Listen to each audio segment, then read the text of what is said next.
This is Christopher Judge. You may know me best as Teal'c, and you are listening to Bad Nerds.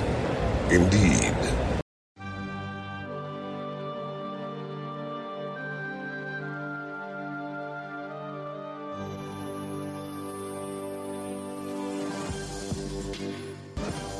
Welcome to Stargate SG-1 for the first time. Still not a Star Trek podcast. My name is Jeff Akin, and I'm watching Stargate SG-1 for the first time. And I'm Brent Allen, and I'm watching Stargate SG-1 for the 47th time. But for the first time, I am looking for what Stargate is trying to teach us. You know, those lessons that hold up a mirror to society, give us hope things can be better in the future, or just tell us how we can be better human beings to one another. This week, Brent, we're watching The First Ones. And no, this is not a Babylon 5 episode. This is a Stargate episode. So, different First Ones. I was going to say, this is not about Vorlons and Shadows and other unnamed aliens. Not the tiki head party. Yeah, tiki party head. First Ones. Nope, this is about Stargate First Ones. And so in my prediction, I figured the two first ones that I'm aware of are the ancient ones. Mm-hmm. So this is either going to be passed down, like Stargate's getting built and all that kind of stuff, or we're going to get a dive in the Goa'uld first ones of the Unas. And you told me last week, one of those two is correct. And I'm really excited to find out, is there anything else cool about this episode that we should know about? There is, but not much. So as this is 8th episode, season 4, original air date, August 18th, 2000. So it's tracking right along. No big breaks or anything. This is a Peter DeLuise joint. So we're sticking with the family. But Jeff, when I say this is a Peter DeLuise joint, this is a Peter DeLuise joint all the way around. He both directed and wrote this episode. Oh, wow. And he's going to be in it, I'm sure. At some point. Mm-hmm. So we'll keep an eye out for that cameo. I do not know where it is. Oh, a lot of times I have a note, or I can I'm pretty sure I know where he is in it, but I'm not sure where he is in this one. So we'll have to keep a lookout. Cool. That'll be fun. Well, with that, Jeff, I'm going to stop there because anything else I have to say, we're going to catch on the back end. Because if I say anything else, we're going to get into spoiler territory. So Let's go watch this episode. If you're watching us for the very first time, first of all, welcome. Welcome to the show. Every episode is somebody's first time, and we're glad that you are joining us here for this one. The way this works is Jeff and I are going to watch this episode, the first ones, right now. If you're hanging out with us on YouTube, you get to watch the reaction to that. If you want to see the full unedited version of that reaction, just head over to our Patreon page where you can get that and lots more of the content we have going on here at the channel. And if you're listening to this on a podcasting app, you're about to meet us in the future. We're going to be waiting there for you, where I'm going to share my first time reactions. Brent's going to share any sci-fi messages that he may or may not have found. Brent, let's dive in to the first ones.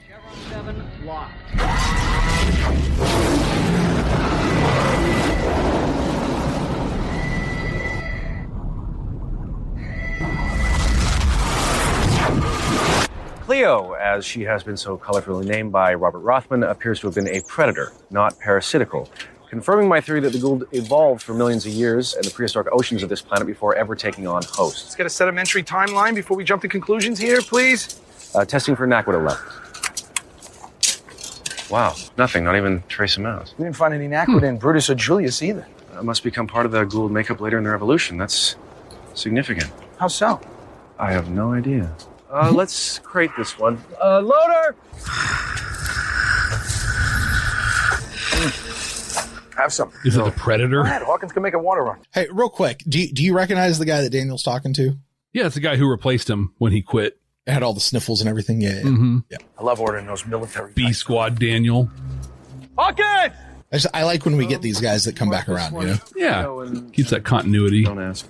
Daniel's got the do-rag in this one. Right. Do they say which planet they're on? P3X89248345. That's never good. Mm-hmm.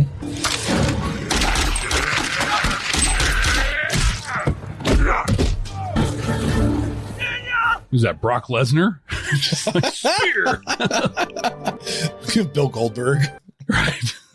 All right. So did you catch what Daniel said about this planet and what they were finding there? I caught not about the planet, but I found that they found the Goa'uld Queen. Uh-huh. But not just any Goa'uld Queen, a primordial Goa'uld Queen. Exactly, which is predatory, not parasitic. Right. And also, Daniel believes that this is the planet that the gold evolved on in the ancient oceans of this particular planet. Okay. Why does he believe that? I don't know. They found bones. That's they found bones. Yeah. So that's where they think they are, is talking about the first gold. The first gold. Congratulations, Jeff. You got it right.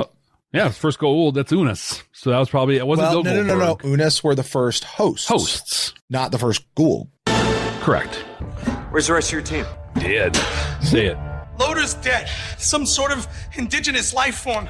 It killed Loader. The rest of my team went after it. Daniel? No. It took Daniel. That's why the others went after it. How long ago? I don't know, maybe 3 hours. How did it take him 3 hours? He's still alive. That thing was dragging him. You saw it? Just for a second. Request permission to lead search and rescue, sir? But if I had to guess, I'd say it was an Unis. A what? Basically, we're talking about a Gould with teeth and claws, sir. Not necessarily, O'Neill. What do you mean? Daniel believed that 888 was the planet from which all Goa'uld symbiotes originate. It may be that there are Unas there who have never been taken as hosts. We're still talking about a big, stinky monster. Makes no difference. Indeed it does. These really Unas would be does. far more primitive and lack the regenerative powers of Unas we have previously encountered. So what would a primitive Unis want with Daniel? Recommend units Just 1 and do-rag. 2, P90s. I also recommend we take off right now, sir. You have a go. I love how he's like, let's go search and rescue. And Hammond's like, yep, go. Yeah, right. And I guess they didn't get James Earl Jones for this one.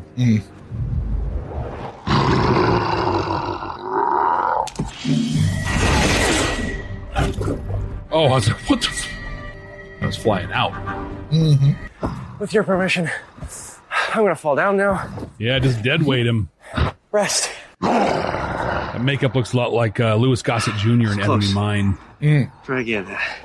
Rest. There may be a reason for that, Jeff. Oh, This is, didn't get James Earl Jones, but they got Louis Gossett Jr. This is, radio. So my This is friends going to can be find Enemy me and Mine, isn't it? shoot you. This is Daniel Jackson, if anyone can hear me. Okay, I get it. No more radio. Radio bad. Do you speak any kind of language at all? Yeah, I mean, you must be Wookiee intelligent. I mean, you made that necklace and tied me up. those clothes. Yeah. That was refreshing. Thank you. I'm good for another 10 miles. Daniel's got the confidence of a Jack O'Neill. Sir, That's Right. real growth for him. fairly strong RDF signal. It's gone now, not long enough to triangulate. We'll get the scene later on where Daniel's doing this thing. Be a bonding moment for them. Do some sort of meditation, or? This is Dr. Daniel Jackson. In case anybody finds this, I met a wonderful new friend, and he's taken me on a long journey to see his planet. Shut up. I understood that. Copy. We're communicating. Starting to sound more like language, more words. Shaka's something else? When the walls fell? Shaka's the moons? This is some sort of moon chant? Shaka Kika.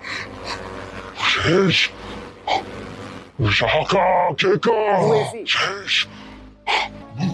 Such a calming effect, Daniel. What would you do if your evening meal started talking to you? Well, you know, on it, Sierra Golf 119er. This is Sierra Golf. that happened up until like recent times. We're Would somewhere cluck, on your 6, joining the search. Do you read? moo. No, but I mean, like, if all of a sudden those Maybe moves we'll and run those out of clucks, fuel like, tomorrow. are directed at me.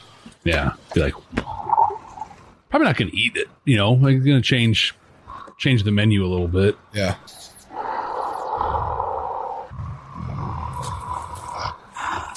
So you might have missed that.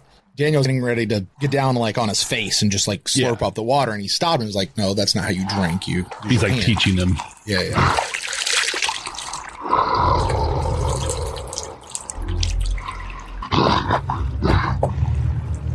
And just go back where it's probably be a monster.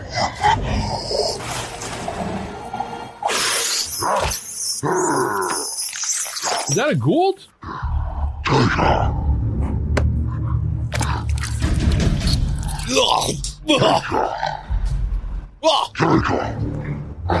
Kika. Kaka. Dead. Becker means dead? Danger? Okay, Ka means no. Right. Let that blood be a warning to you. Killed over there. He appears to have been killed by a being of great strength. And Unas, Tilk, I think we're all on board there. Fossilized Goa wool for transport back to Earth. You guys weren't doing anything that would have provoked an attack? I don't know. So I have to wonder, was his plan just to take him somewhere and eat him? Because now it seems like they're just kind of wandering around. Sir, like, what's I think we should rest. It does seem like that, doesn't it?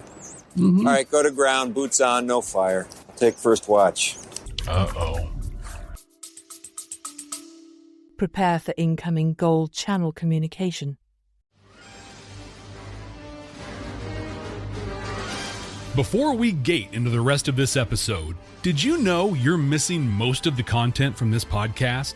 Stargate SG-1 for the first time has an active and exciting Patreon that you can join right now by clicking the link in the show notes. Not only will you get access to the full, unedited podcast and reaction videos, you'll also be able to join a growing, vibrant, maybe even an intergalactic community. Subscribers even get access to all of our content from Babylon 5 for the first time. Don't miss out on this content and the amazing people. Just click the link in the show notes. Tilk thinks you should do it right now. Indeed. And on Nunes. Who's going to eat the Gould? Well, might as well. Want the head or the tail, Jeff? What are you going for? Generally, I stay away from shellfish for the most part. Is this your cave? I'm not so sure that there's a shell on that thing. Yeah, no, I was just like, shellfish. Eel? I'll take the tail, thanks. Nice. Homie. Eat. Known as eat. Of course. Ka. Mm-hmm. Ka. Ka. Jeff, watch this exchange, bud. Right. Yes. Toss the symbiote head. That's very, very popular. Very, very interesting. Yes, all the kids are doing this. He's laughing. In the fire. But, man. Rations. Now don't say ka till you've tried it. Zoggies. What is that? Whatever it is, Daniel's making it look like it's amazing. Oh, this is delicious cheesecake. It looks like a magic Choco Taco or something. That's being very generous. Looks like one of those protein bars that just kind of crumbles in your mouth. Power bar. Oh. Right. Food brings people together, man. Like, that's the magic. I met my father-in-law like this. It's true. Yeah, who knows what you got coming? Like that. Hey, here's the thing. If you wind up going into a tent and some lady comes by, you just married her. Right. Surprise! Turns out this Unas is a female, and now you're married. Get used to it. They take the till death do you part thing pretty seriously. Colonel? Yep, there it is. Mm-hmm. This is a rite of passage. There are parallels in Earth culture. For example, the Psy warriors of Africa killed lions in order to be recognized as adult warrior. Thank you for this exposition. I think I understand what it is you're doing. Ka! How? Ka means ka. Keka? Dude, that's going to leave a scar. Mm-hmm. If I don't see a scar on Daniel's cheek for the rest of the show, I'm mad. If Jack's got one of these from that little thing he got with the little butt of the gun, yeah. It's telling his story, okay. I think I've just been marked for death. Oh, or that.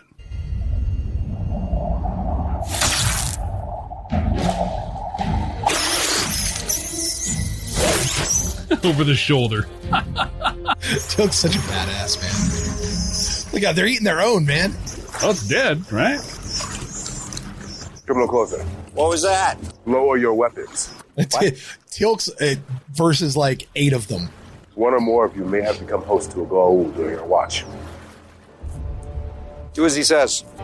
You know, they're not really far enough away from those weapons right now for my taste. No. What about Daniel? None of you can be trusted to proceed. You think you can bring Daniel back alone? I do. That's the option. And I will. I believe him when he says that. Sergeant Coburn. Coburn. One or more of our team may have been compromised by a gold parasite. How many? That may be impossible to determine until you return with them to Earth. I intend to restrain them at this location to proceed alone. What? I will leave this frequency open so that you may locate them and return to the SGC. It's a good strategy. You come get them. Take it easy. I'll get Daniel. Bind their hands and feet tightly with those. I will then do the same to you, O'Neill. I like that they take a stack of zip ties. Just in case. It's a part of their gear. Got a whole pocket just for the zip ties. I also love that like Sam and O'Neill are like, okay. It's interesting though that Jolinar doesn't sense them. Well, but why not? The Naquita, right? Is my guess. Yeah. Yeah. It's what they sense is the Naquita, not the Gould. Yeah. Oh, Daniel. You see what Daniel's trying to do? This is important. I'm going to back this up just a smidge, Jeff. I want you to see that because that's a. So he's like, I'm marked for death. Well, guess what, bro? I'm the one that's awake and I got a rock. Mm-hmm. Also, I'm Daniel Jackson. So I can't do that. It's okay. It's okay.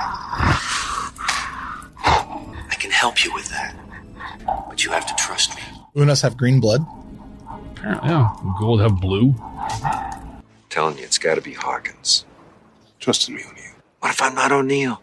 Then I was not talking to you. Now, what if one of those Unas come by? What do we do then? Teal'c didn't have any other choice, Captain. Yeah. Ugh. I don't suppose you know the story of Androcles and the lion.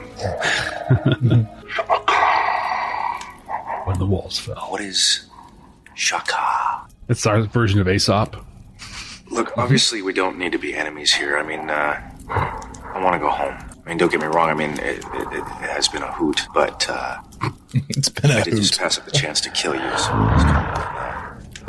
please let me go. Not a go, old. Then why didn't you say so? Could have straightened this whole thing out. So which one of you is it? All right, anybody with a snake in their head, raise their hand. Oh, that's me. It worked. Teal'c! Teal'c!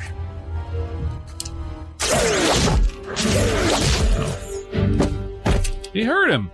I was always like if that they were death eye flash. What now? Yeah, I was curious if they'd be different. Like these Gould maybe aren't necessarily god crazed whatevers because they don't have the Naquita. They're not like these are primordial. Thought they might have been different. I don't know that they're the god crazed thing, but certainly we can. Maybe he just tried to kill because he felt threatened. He zip tied all these people up just because I might be here. Yes. I'm glad that's over with. Oh, I didn't see that coming. Jack was waiting for that. Yeah. Sorry, Gouldy. They deserve a decent burial, sir. Yes, they do. We'll take care of it, sir. Go find Dr. Jackson. Yeah. How do you make sure that twist? Those guys don't become a Gould? Right. You watch you, watch you, watch you. Well, sayonara, Dr. Rothman. We're very close behind.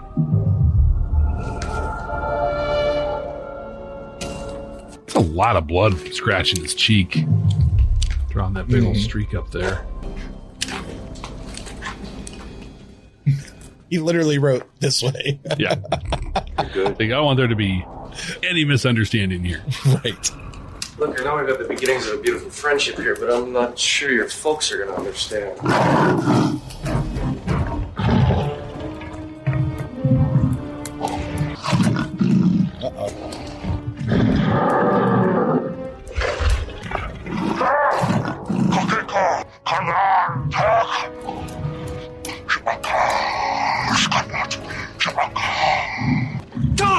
Don't shoot! So he said, don't do it. Don't eat them. Not food.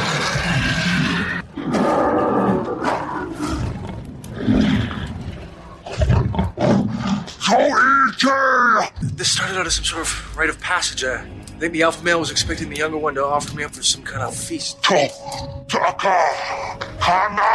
Instead, I think the younger one's trying to bring me into his clan. Why? We've communicated. We're friends. Friends? More like acquaintances, really. I think the younger one's trying to tell the clan that he's found something good for them. They're buying that? No, I don't think so.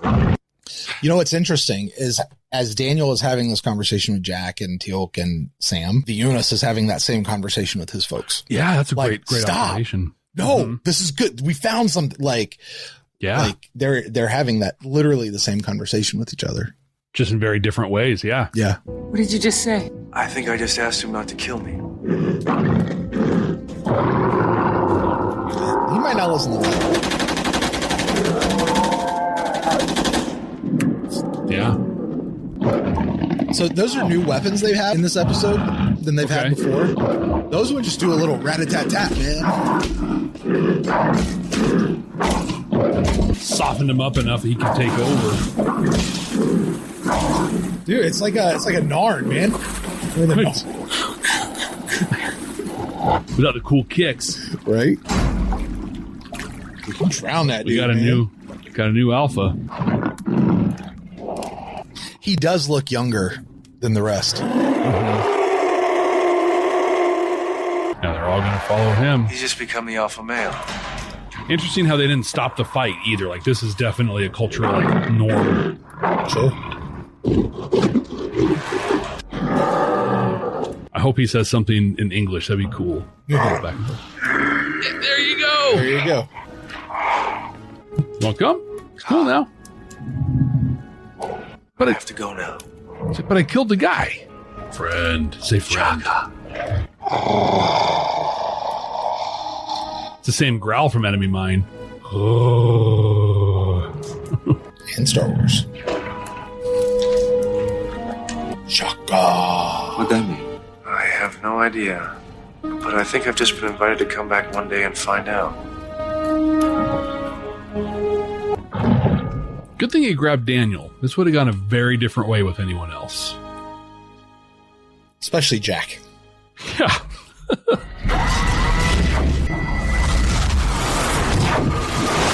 All right, Jeff. Well, you and I have just finished watching the first ones.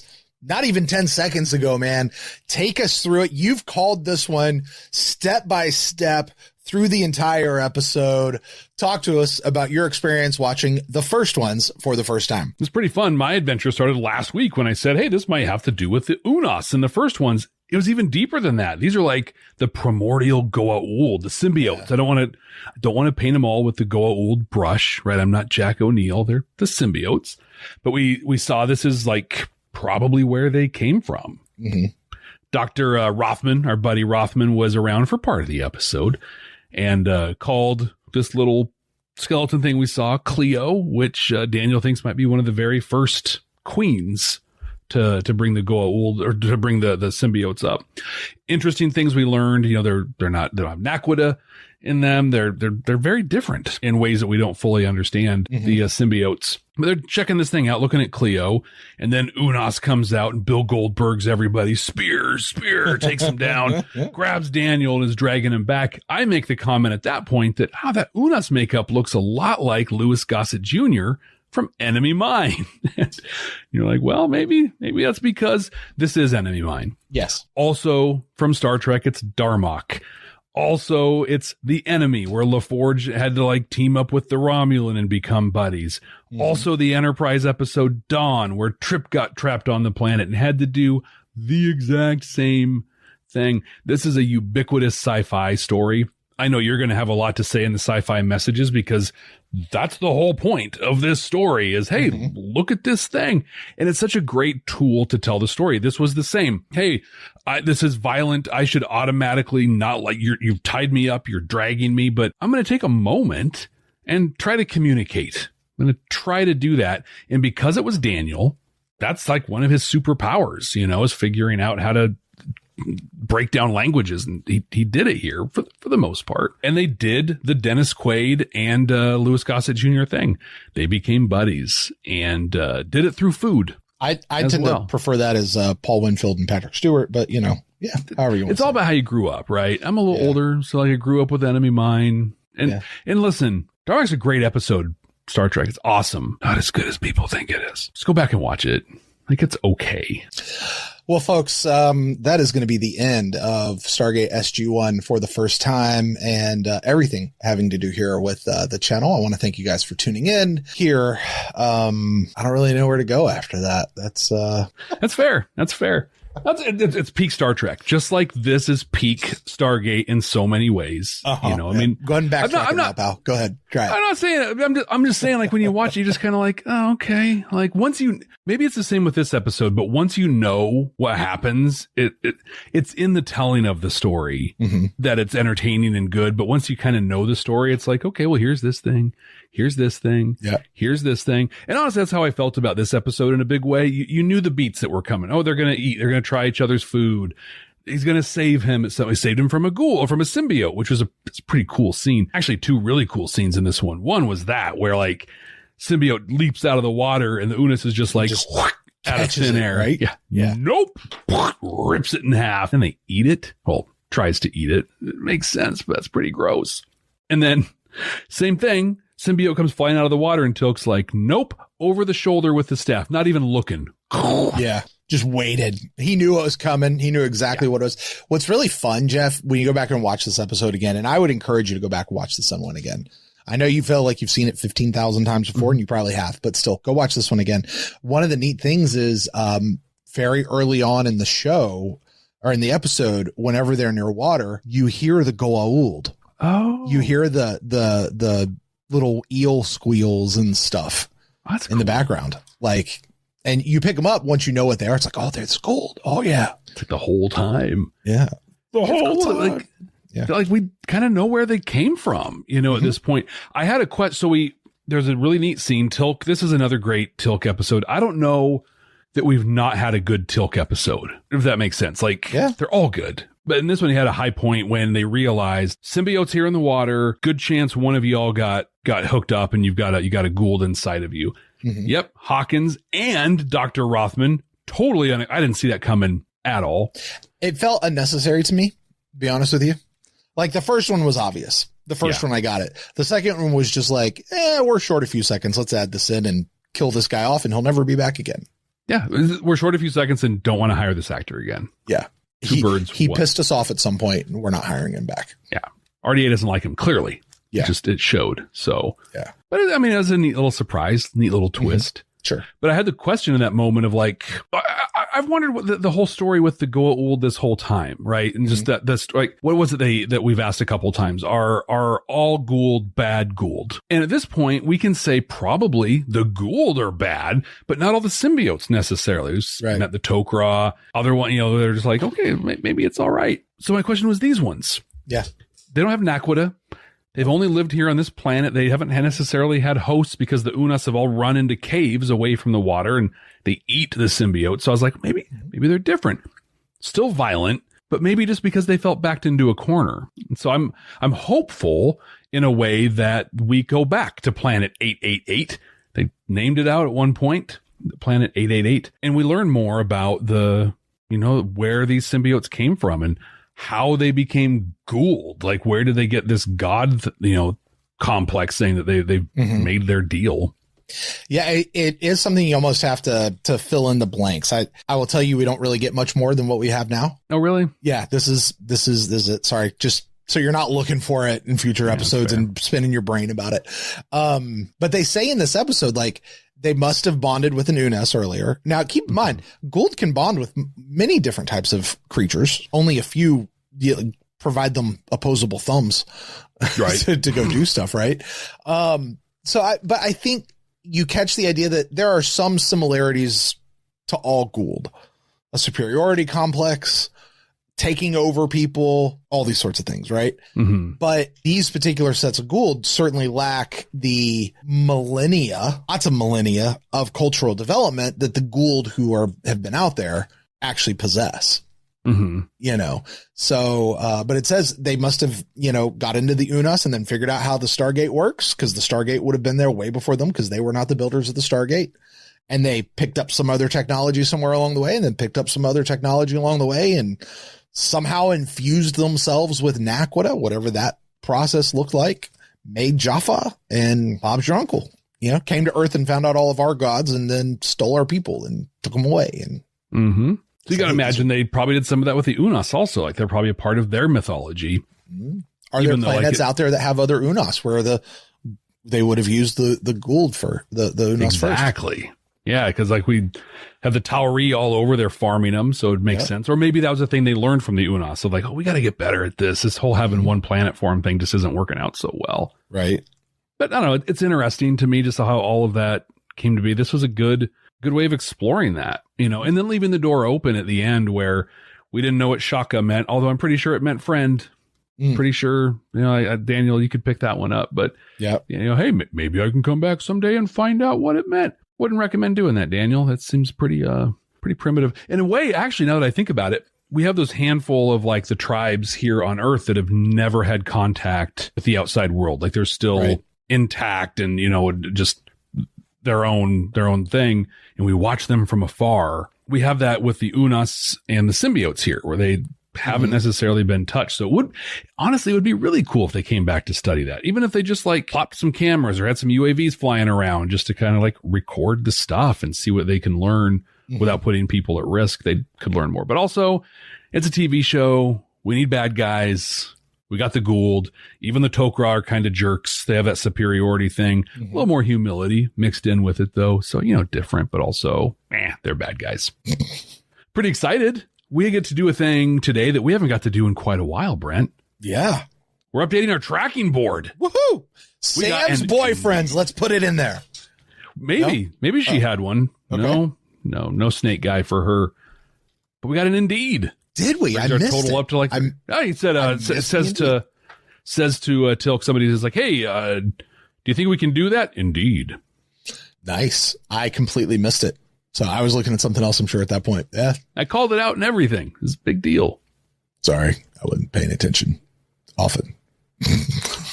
Well, I know one thing you were paying attention to, and I've kind of alluded to it, not me talking about it, but Brent, this whole episode was a sci-fi message. Why don't you tell us what you got out of it? I mean, Jeff, what can I say about this episode that I haven't said literally in the last episode or anytime we start talking about these messages? And it's so hard for me not to look at this and call this the Star Trek message, because it's the one that is replete about what Star Trek really lays down and represents. But as you pointed out, this is an episode that it seems like every sci-fi series out there does at some point.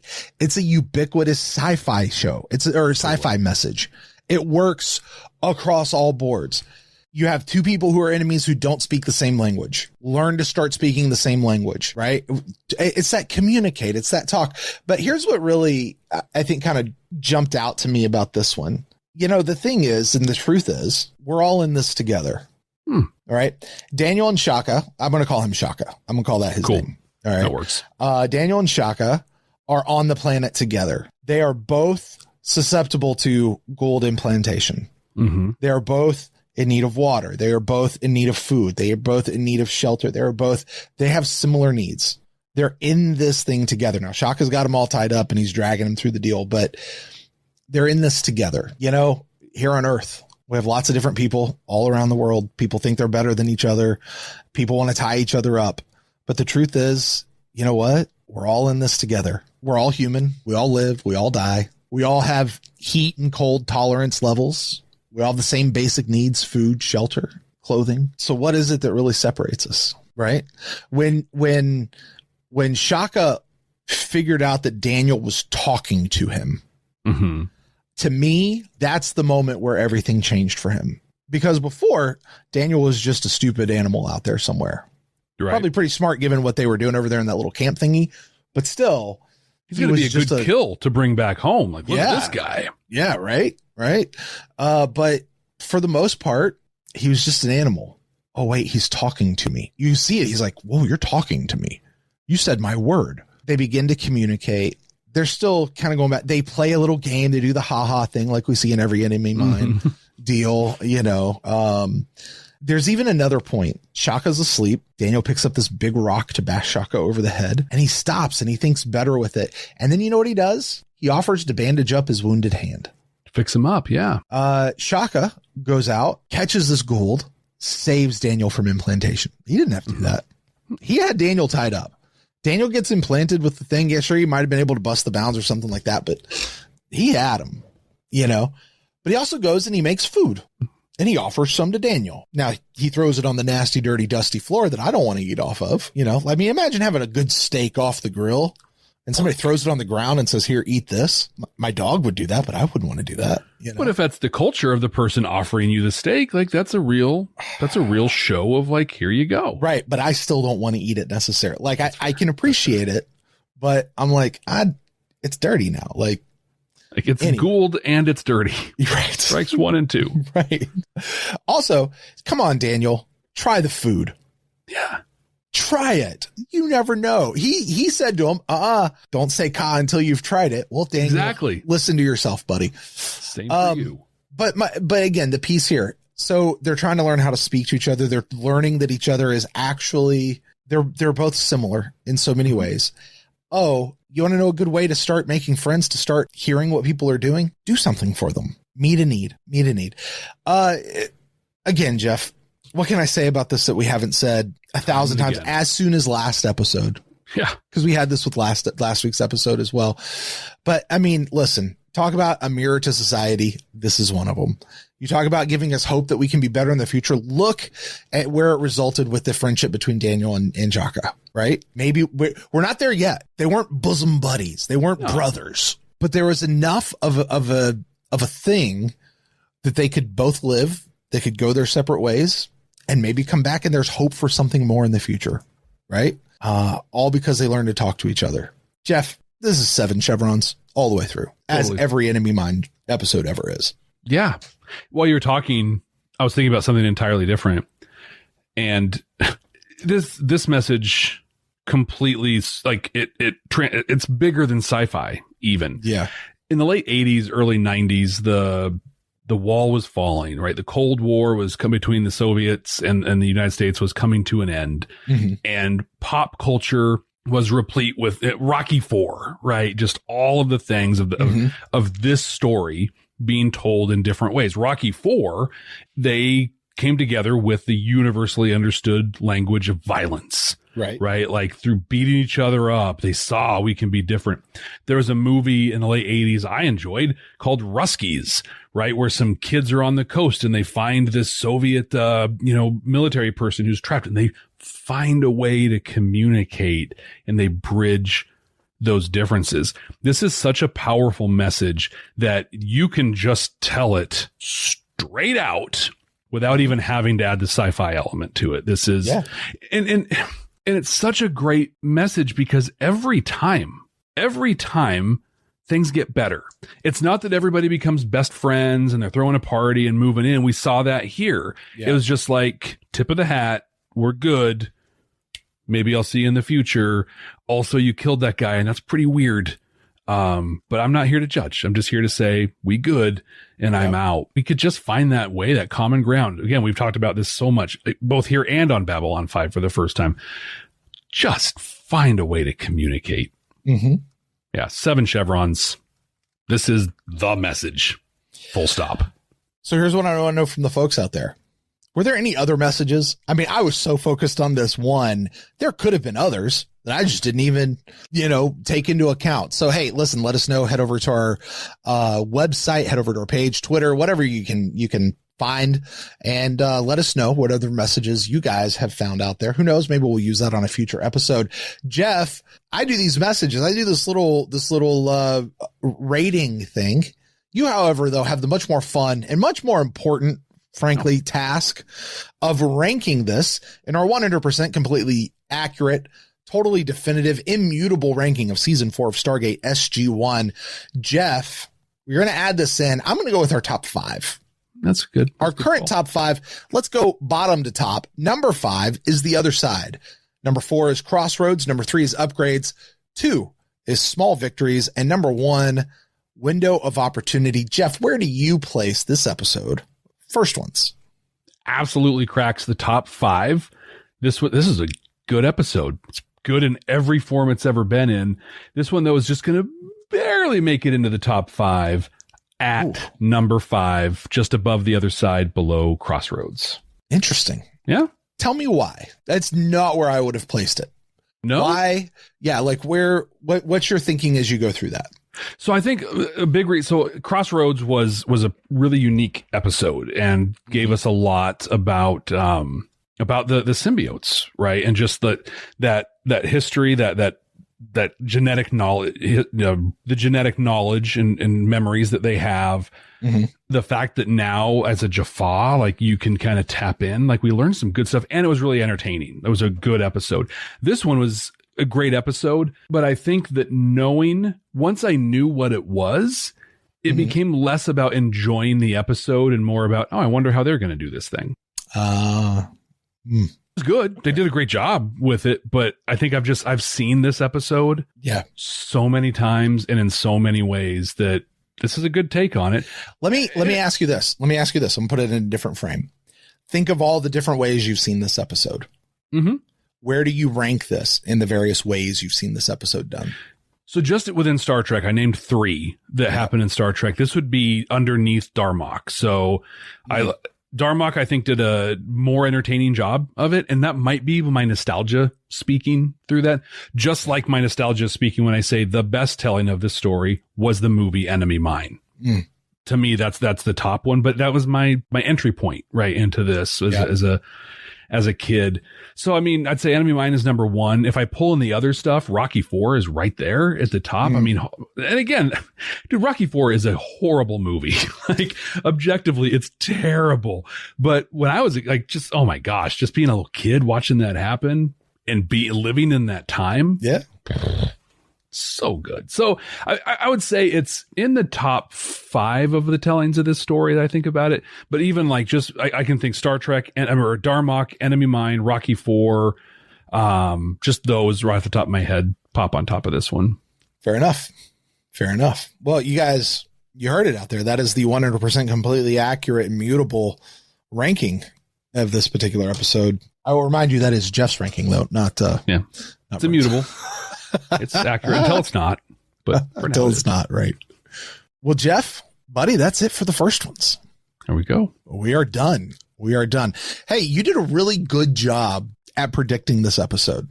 Now, one time, 80 some odd episodes in, and I did a good job once. I want to see if you can catch this one for the next week. All right. Title for next week is Scorched Earth. Jeff, I will tell you, this is another one of those episodes that seems like every sci-fi show has ever done out there. What do you think? Scorched Earth. Everyone's done it. You got 2 options, right? We go in and we wipe it all clean, or we go and we do the dirty work and we figure the thing out. So this is going to be, this one's going to involve the Tok'ra. Okay. And they're going to have an opportunity to do something to the Gould, and Tok'ra are going to push for the Scorched Earth. Oh, you know what? No, a little twist. SGC is going to push for the Scorched Earth approach. Oh, Tok'ra don't want to do it because it'll compromise some of their people. Yeah. All right. You're a good guesser, Jeff. Once. We'll find out next time right here on Stargate SG-1 for the first time. Hey guys, thank you so much for joining us out there. Don't forget to subscribe wherever you get your podcast, your YouTube channels, your shows, all that sort of stuff. Although I'd really love to know where you're catching your YouTube channels anywhere but YouTube, which would just be weird, but you should still subscribe wherever you get us. Also, if possible at all, would you do us the kind favor and leave us a rating and review in whatever platform you can find to do that in? It really just helps other people know that, hey, this is a cool podcast. This is a cool show. You guys should watch it too.